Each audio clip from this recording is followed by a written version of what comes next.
네, 안녕하십니까. 오늘은 부동산 초보, 지인의 말 한마디에 흔들린다. 이런 주제로 한번 이야기해 보도록 하겠습니다. 제가 생각할 때는 두 가지 경우를 빼고는 대부분의 경우는 지인의 이제 내가 부동산을 매수하려는 그 시점에 지인한테 이야기를 했는데 지인의 말 한마디에 보통 흔들리는 경우가 대부분입니다. 그 두 가지 경우는 어떤 경우인가 하면 자기가 부동산 보는 안목이 상당해서 즉 부동산 지식이 상당하고 실전 경험도 많아가지고 부동산 매수 매도를 지인한테 물어보지 않고 스스로 결정할 수 있는 사람, 그리고 지인한테 한마디 듣다 하더라도 지인이 반대 의견을 낸다 하더라도 자기의 어떤 주관대로 이렇게 결정할 수 있는 사람, 그런 사람 대부분 경험자거나 부동산에 대한 지식이 상당한 사람입니다.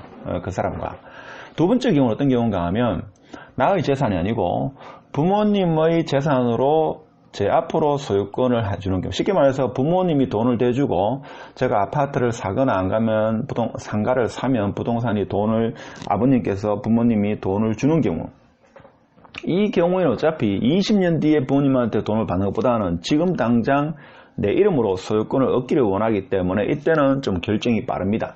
설사 아파트 값이 내리거나 상가 가격이 내릴 가능성이 있다 하더라도 삽니다. 그렇죠? 나이 들어가지고 부모님한테 상가를 받느니 젊은 나이에 상가를 받자 이렇게 해가지고 좀 결정이 빠른 경우는 봤어도 대부분의 경우는 제가 볼 때는 뭐 99.9%는 보통은 자기가 매수하고자 하는 물건을 지인들한테 이야기했는데 지인이 극구 반대한다. 그럼 제가 생각할 때는 대부분 흔들립니다. 그래서 오늘은 이런 일반적인 이야기를 좀 하고 제가 예전에 겪었던 실제 사례 아파트를 찍어가면서 한번 설명을 해보도록 하겠습니다. 제가 생각할 때는 전문가의 조언은 참고만 해라. 전문가의 조언이라든지 전문가의 책, 뭐 이런 경험자의 책 이런 거 있죠. 내가 부동산 안목을 키우는 어떤 그 도구로서 활용을 해야 됩니다. 그래서 참고만 하라. 참고만 하라. 전문가의 조언도 참고만 해야 됩니다. 뭐 전문가의 사람은 또 사실 부동산은 예측하기 쉽지 않기 때문에, 그러니까 인사이트는 있지만 일단 참고만 해라 이렇게 보시고, 그래서 제가 볼 때는 부동산 안목을 키우는 가장 좋은 방법은 일단 책을 봐야 됩니다. 책을 보고 그 다음에 중개사분을 많이 찾아가고 해당 지역에 임장을 또 많이 해야 되죠. 그 다음에 유튜브라든지 교육, 뭐 오프라인 교육을 통해 가지고 나의 지식을 계속 키워야 됩니다. 안목을 키워야 됩니다. 안목을 키워야 됩니다. 자, 그러면 여러분이 생각할 때는 부동산 매수에서 제일 중요한 요소는 뭐겠습니까? 돈이겠습니까? 전문가의 조언이겠습니까? 아니면 안목이겠습니까? 물론 다 중요하죠. 다 중요합니다. 다 중요하지만 한 가지만 꼽아라 하면 저는 고민하지 않고 안목을 꼽습니다. 안목. 부동산은 안목입니다. 안목만 있으면 사실 돈이 없더라도 돈을 빌려서라도 매수할 수 있는 거죠. 전문가의 조언도 필요 없습니다. 그렇죠? 안목이 제가 볼 때는 제일 중요하다. 뭐 상가든 토지든 아파트든 간에 그 전체적인 흐름, 숲과 개별 나무를 볼 수 있는 안목입니다. 이게 제가 볼 때는 부동산에서 매수든 매도든 제일 중요한 요소가 안목이다. 그래서 제가 볼 때는 매수를 하든 매도를 하든 간에 공부를 열심히 하고 나서 공부를 한 후에는 어떻게 됩니까? 여러분 자신을 믿어야 됩니다. 다른 사람 믿을 사람 아무도 없다. 중개사분도 그렇고 전문가도 그렇고 설사 컨설팅을 받는다 하더라도 유료 컨설팅을 받아가지고 결정한다 하더라도 최종적인 선택은 여러분 자신이다. 근데 이건 뭡니까? 단 전제 조건이 있죠. 공부를 한 후에 여러분 자신을 믿어야 되지 공부도 하지 않는 다음에 여러분 자신도 믿으면 안 됩니다. 아무도 믿지 말아요. 특히 여러분 자신은 더 믿으면 안 되죠. 자, 그러면 공부가 되는 경우에는 여러분 자신을 믿지만 공부가 되지 않은 경우에는 같이 고민할 전문가, 뭐 전문가라고 말하기 좀 그렇습니다만은 하여튼 그런 분이 주위에 있어야 됩니다. 근데 그러면 내가 공부가 돼 있는지 안 되는지는 어떻게 판단하느냐, 이것도 좀 핵심 키죠. 그건 제가 볼 때는 평소에 잘 가는 중개사분이라든지 좀 많이 안다고 하시는 분하고 있죠. 이야기를 했을 때 막힘이 없어야 됩니다. 그분의 어떤 부동산적인 전문 용어라든지 이런 거에 대해서 다 이해를 하고 나도 그 사람한테 조언을 할 수 있는 이 정도 위치가 되면 제가 볼 때는 공부는 어느 정도 됐다 이렇게 볼 수 있습니다. 그렇지 않고서는 제가 볼 때는 공부가 안 되는 경우에는 제가 볼 때는 같이 고민할 이제 내가 매도에 대해서 같이 고민할 그런 전문가분이 주위에 한 분 있으면 좋습니다. 뭐 전문가라 가지고 또 아니고 뭐 동네 중개사분이라든지 아니면 부동산으로 좀 성공한 지인이 있으면 좀 물어보면 낫죠. 그것도 어디까지나 참고만 해야 됩니다. 그래서 결론은 뭔가 하면 여러분이 공부를 해야 되죠. 그 누구도 여러분 자산을 대신해 주지 않습니다. 그러니까 설사 여러분이 부동산 투자를 해가지고 돈을 많이 벌었으면 여러분 것이고 많이 잃는다 하더라도 여러분의 몫입니다. 제가 누차 강조하지만 이게 중요하다. 자, 그러면 실제 예를 보겠습니다. 지금부터 이제 본격적인데, 자, 초보자는 뭔가 부동산 매수하는 게 특히 상가 같은 경우에 아파트도 유사합니다만 연애하는 거와 유사합니다. 그러니까 예전에 사귀었던 사람인데 헤어졌다. 그럼 새로운 이성을 만났는데 예전 이성이 자꾸 생각이 난다 이거죠. 그래서 보면 볼수록 그러니까 나는 나이가 들어가고 나는 점점 갈수록 나이가 들어간다는 말은 내 수중에 있는 돈은 점점 갈수록 돈의 가치는 떨어지고 내가 옛날에 만났던 이성은 뭡니까? 다른 사람의 어떤 배우자가 되어 있고 나는 뭡니까? 옛날 그 아파트가 더 자꾸 생각이 난다 이거죠. 그때 가격도 저렴했고 평수도 더 컸고 상가 같은 경우도 마찬가지죠. 상가는 뭐 3년, 5년, 10년 단위로 뭡니까? 가격이 많이 변하니까 지금 10억 해도 옛날에 10억 하면 뭡니까? 지금 20억 정도의 건물이 옛날엔 10억이었다 이거죠. 그러니까 옛날 생각이 자꾸 납니다. 그래서 상가 같은 경우는 한 5년 전에, 3년 전에 상가 구매 시기를 놓친 사람은 10년 동안 상가만 보러 다닙니다. 그렇죠? 옛날에 10억짜리 그 상가를 사지 못했을 그 상가를 머리에 그리면서 잊지를 못하죠. 그다음에 초보자는 뭔가 하면 결정의 순간에 살려고 했는데 지인의 말 한마디에 보통 매수를 포기하는 경우가 상당히 많습니다. 매도는 뭔가 하면 자기가 꼭 필요해가지고 어떤 팔아야 되기 때문에 그때는 좀 지인의 말보다는 자기 혼자 결정하는데 매수의 순간에는 이게 사람이 뭡니까? 두렵죠. 이건 제가 볼 때는 경험자라 하더라도 두려움은 있습니다. 두려움은 있는데 보통 뭡니까? 초보자들은 뭡니까? 이 상가를 보고 나면 뭡니까? 이제 내일까지 결정해 달라고 합니까? 집에 가가지고 밤을 새가지고 뭡니까? 엄청난 걱정을 하죠. 걱정에 걱정, 뭐 꼴에 꼴을 봅니다. 그래서 잠도 못 자고 있죠. 뭐 새벽 3시까지 생각하고 이런 경험이 다 있을 겁니다. 제 지인 중에 어떤 분은 뭔가 하면 상가만 한 300개 봤습니다. 아직까지 상가 못 샀다. 그러니까 3년 전에, 4년 전에, 물론 2년 전에도 그렇죠. 5년 전에 받는 상가, 5년 전에 10억 그때 살까 말까 막 고민하다가 있죠. 못 샀는데 지금 이 벌써 30억대 있죠. 뭐 20억대 있습니다. 심지어는 뭡니까? 보상 나가지고 20억 받았다는 이야기 들으면 막 속이 타죠. 이런 경우가 많습니다. 그래서 결정을 사실 잘 못합니다. 아파트 경우는 어떻습니까? 자기는 플로티가 좋다 이거죠. 그러니까 보통 이제 신축 아파트 보면 1층 말고 2층이 이제 아래층이 없으니까 아이가 이제 뛰어놀기 좋죠. 그래서 플로트를 살려고 했는데 이제 내일 계약하기로 했습니다. 이게 실제 일입니다. 계약하기로 했는데 지인한테 내가 이제 플로티층 아파트를 사기로 했다 하니까 지인이 뭡니까? 나중에 팔 때 어떻게 팔라고 팔 때 안 팔린다. 이 말 한마디에 매수를 포기하죠. 매수를 포기합니다. 그렇죠? 그다음 또 상가 같은 건 뭡니까? 살려고 하면 공실 나면 어떡하려고 하노? 또 이 말 한마디도 못 사죠. 예를 들면, 자, 상가를 내가 살려고 마음 먹는데, 상가가 좀 많이 낡았다, 이거죠. 많이 낡았는데, 혹시나 싶어가지고 친구한테 한번 봐달라가지고 친구가 같이 갔다. 그럼 친구가 너무 낡았다, 이거죠. 상가 무너지겠다. 또 이런 말 듣죠? 거기서 또 무너집니다. 무너집니다. 한 달 동안 고민했는 거 순식간에 무너집니다. 순식간에 다시 리플래시 되겠습니다. 심지어 어떻습니까? 그러니까 이번 주 내로 내가 살지 말지를 중개사분한테 이야기해 주겠다. 오늘이 만약에 예를 들면 수요일이다. 그럼 뭐 이런가 하면 목요일, 금요일 날에 심지어 어떤 게 바라는가 하면 누군가 먼저 매수해 주기를 또 원합니다. 그렇죠? 내가 선택할 수 있었지만 나는 좀 더 신중했기 때문에 그 물건을 사지 못했다. 사지 않았다라고 스스로한테 합리성을 부여하기 위해서 누군가가 그 상가, 빌딩을 먼저 사주기를 원한다, 그죠? 그래서 중개사가 내한테 연락 와가지고, 아쉽지만 그 물건은 매매되었습니다. 이 말을 듣고 싶어 하는 그런 경우도 생깁니다.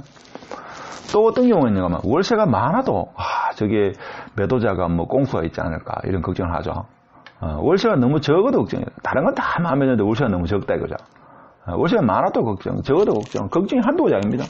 걱정이 되고 있던 수백 가지. 금리가 오르면 어떡할까? 트럼프가 뭡니까? 뭐 이란을 공격하면 어떡할까? 김정은이가 또 미사일 쏘아가지고 전쟁 내면 어떡할까? 붙어가지고 했죠. 땅이 꺼지면 어떡할까? 붙어가지고 뭐 걱정한 10,000가지입니다. 10,000가지 걱정. 10,000가지 걱정이 생깁니다. 10,000가지. 실제 10,000가지 걱정이 생깁니다. 그렇죠? 10,000가지 걱정이 생깁니다. 그러면서 뭡니까? 길을 막 걸어가 보면 뭡니까? 상가 같은 경우는 저 집 상가는 저 상가는 주인은 어떻게 해서 저 상가를 샀을까? 저 빌딩 건물은 누가 샀을까? 어떻게 샀을까? 뭐 이런 궁금증도 막 생기죠. 생깁니다. 그래서 주위에 평소에 잘 가던 뭐 중개사분이나 지인들 물어보면 끝이 없죠. 끝이 없습니다. 자, 초보자는 이런 데 발행해가지고 경험자. 경험자, 저번에 전문가보다는 경험자가 부동산은 좀 더 적절한 말이 아닐까 생각합니다. 경험자는 오로지 자신이 결정합니다. 자신이. 그리고 지인한테 뭐 주위에 같이 그 비슷한 실력을 갖춘 사람한테 물어본다 하더라도 단지 내가 생각하지 못했는 어떤 것이 있지 않을까 정도 참고로만 하지 거의 순전히 대부분은 자신이 결정합니다. 그래서 부동산에 이런 격언이 있죠. 뭐 경험한 그렇지만 이런 말이 있습니다. 너무 많이 알아도 못 산다. 특히 상가는 그렇죠. 너무 많이 알아도 못 산다. 걱정을 너무 많이 해도 못 사고 좀 단순해야 된다. 몰라야 산다. 이런 말 하죠. 자, 이런 말 하고 제가 볼 때는 이 말도 상당히 맞는 것 같습니다. 돈이 있을 때가 매수적이다. 매수할 때. 자, 아파트는 언제 삽니까? 내가 돈 있을 때 산다. 상가 언제 삽니까? 내가 돈 있을 때가 매수할 시기다. 이렇게 이야기합니다. 그렇죠. 사두면 세월 지나면 오른다. 이거는 중개사분이 보통 하는 이야기죠. 이렇습니다. 자, 그러면 실제 사례를 통해 가지고 한번 보겠는데, 이거는 제 사례입니다. 너무 욕하지 마십시오.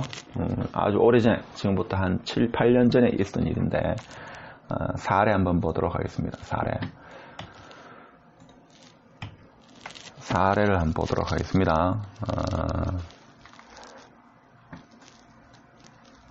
여기 보면 2012년도입니다. 2012년도에 제가 그때 우방 아파트 있죠? 범어 우방 보겠습니다. 아파트요. 우방 범어타운 1차 여기 동일 하이빌 유림도레이스 여기 우방 범어타운 1차 요거를 그 당시에 28평인 걸로 기억이 되는데 제가 2억 천에 며칠 전부터 계속 보다가 저녁에 그러니까 임차인 있죠. 그 1층 그 집에 다 화장실하고 다 보고 제가 요거를 매수하려고 했습니다. 그래서 다음날 아침 10시에 계약서 씁시다 이렇게 됐습니다. 가격도 2억 천 2억 천이었거든요. 전세가 정확한지 얼마인지 모르겠습니다. 하여튼 전세에 끼고 제가 한번 아파트를 투자해 보려고 했습니다. 근데 요때 제 아주 친한 친구가 요 아파트를 제가 그때 13년입니다. 제가 살락한 시점은 13년 봄인데 그 친구가 10년에 2010년이죠. 2010년에 요거를 얼마에 줬는가 하면 1.8억에 이 친구가 줬습니다. 저는 13년 초에 2.1억에 살려고 그랬고 자, 그래서 이 친구가 그때 생각이 나가지고, 그리고 이 친구한테 전화를 했습니다. 제가 이제 임장할 땐 저 혼자 가가지고 다 확인하고 살려고 마음 묻죠. 물론 이때마다 제가 아파트에 대한 지식은 별로 없었습니다. 물론 지금도 없지만, 이때는 더 없었죠. 거의 모르던 시절이었다. 하니까 친구가 전화했습니다. 친구야, 내가 이 아파트 살려고 하는데, 네가 어떻게 생각하노? 하니까, 친구가 뭐라 하는가 하면 2010년도에 28평을 이 친구가 1억 8천에 샀는데 28평을 자, 이 친구가 만 3년인지 2년인지 지나고 이거를 2억 천에 팔았다고 합니다. 그 판 시점이 제가 전화하기 일주일 전에 팔았다고 합니다. 일주일 전에. 그래서 제가 궁금했죠. 이 친구는 집을 팔았다고 합니다. 이 친구는 팔았고 저는 이제 집을 살려고 했습니다. 근데 이 친구는 제 기억에는 제 또래 친구 중에는 자산이 상당히 많습니다. 뭐 회사를 운영하는 관계로 그래서 저보다는 이제 투자 경험이, 그 당시에는 투자 경험이 더 많았습니다. 그래서 그 왜 팔았냐 물어보니까 이 친구 하는 말이, 이 친구 후배가 여기 사는데 부모님 때부터 해가지고 이 동네에 40년을 살았대. 40년을 살았는데 우방 이 아파트는 여기 땅을 파보면 있죠. 전부 안반이다. 안반이라 가지고 안반이 너무나 커서 두껍고 해가지고 청색 안반이라고 지금도 기억납니다. 안반이라 해가지고 여기는 재건축을 못한다. 그러니까 제 친구가 A고 A의 후배가 B다. B인데 이 B와 B의 부모님이 여기 사는데 40년을 살다. 40년을 살았는데 여기는 재건축을 못한다. 자, 이런 이야기를 저한테 들려주더라. 그게 저녁 한 7시쯤 됐습니다. 그때까지 저는 이제 마음의 결정을 하고 집으로 왔습니다. 집으로 오는 길에 이제 친구한테 전화했죠. 전화하니까 친구가 이제 이런 이야기를 들어줍니다. 그러니까 순간에 뭡니까? 멘붕이 오죠. 쉬운 말로. 멘탈이 이제 흔들리기 시작합니다. 그 다음날 아침 10시에 이제 뭡니까? 계약하기로 했다, 그죠? 이때부터 밥맛도 없어지고 뭡니까? 재건축이 안 되는데, 재건축도 안 되고, 뭐 투자 가치가 없는 거 쉽게 말해서, 투자 가치가 없습니다. 그렇죠? 자, 여러분 어떻게 하겠습니까? 그래서 저는 새벽 한 3시에서 4시까지 잠을 못 잤습니다, 사실. 잠을 못 잤습니다. 일단은 제가 친구한테 전화를 안 했으면 다음날 10시에 계약을 했겠죠. 근데 저는 또 뭔가 뭐 꼼꼼하게 따져본다고. 일단 친구가 이거 물건을 샀으니까 저보다 더 많은 정보를 알 거고 제가 모르는 어떤 사실을 알고 있을 거라 생각하고 전화를 했는데 이 친구의 후배가 여기 40년 살았는데 여기는 땅의 안반, 청색 안반이 있어가지고 재건축이 되지 않는다. 이런 정보를 줬습니다. 그래서 3시까지 고민하다가 아침 9시 돼가지고 중개사분 전화해가지고 제가 그거는 제 물건이 아닌 것 같습니다. 투자를 못할 것 같습니다. 이렇게 결론 짓고 이걸 매수하지 않았습니다. 여러분 어떻습니까? 아깝습니까? 이런 게 많습니다. 볼까요? 제가 미리 또 혼자 버벅대면 여러분 싫어할 것 같아가지고. 자, 우방 범어 1차 지금 7억 합니다. 7억. 2012년도 볼까요? 2012년도 보십시오. 2012년도 3월달쯤 되는데 이때 2억 천 했죠. 2억 천. 이때입니다. 이때입니다. 그 친구는 요거 2년 전이니까 한 2년인가 3년 전 2010년도에 1억 8천에 사가지고 한 2천 정도 남기고 2억인가 2억 천에 팔았다 하는데 그때 팔았겠죠. 그전에 2억 천에 팔았겠죠. 이렇게. 저는 그때 살 시점이었습니다. 하여튼 이렇게 해서 저는 이 아파트를 구매를 못했습니다. 결론적으로. 일단 누구를 탓하고 이런 건 아닙니다. 제 실력이 부족해가지고 못 산 거죠. 물론 제가 그때 친구한테 전화를 안 했으면 이걸 샀겠죠. 근데 샀다 하더라도 저는 뭔가 하면 한 1억, 2억, 5억 했죠. 또 좋아가지고 미리 팔았겠죠. 그만큼 제가 부동산 보는 안목이 없었다. 다른 사람 말 한마디에 제가 흔들린다 이거죠. 여러분은 이런 실수를 범하지 마시라는 뜻에서 제가 오늘 이런 주제로 부동산 초보, 지인의 한마디에 흔들린다라는 이런 주제로 한번 이야기를 해봤습니다. 어떻습니까? 여러분 부디 공부를 많이 하셔가지고 제가 옛날에 경험했던 이런 시행착오를 겪지 않았으면 하는 바람이고 그러기 위해서는 늘 부단히 공부를 하셔야 한다 이 말씀을 꼭 드리고 싶습니다. 오늘 영상이 좋았다면 구독, 좋아요, 공유 부탁드립니다. 감사합니다.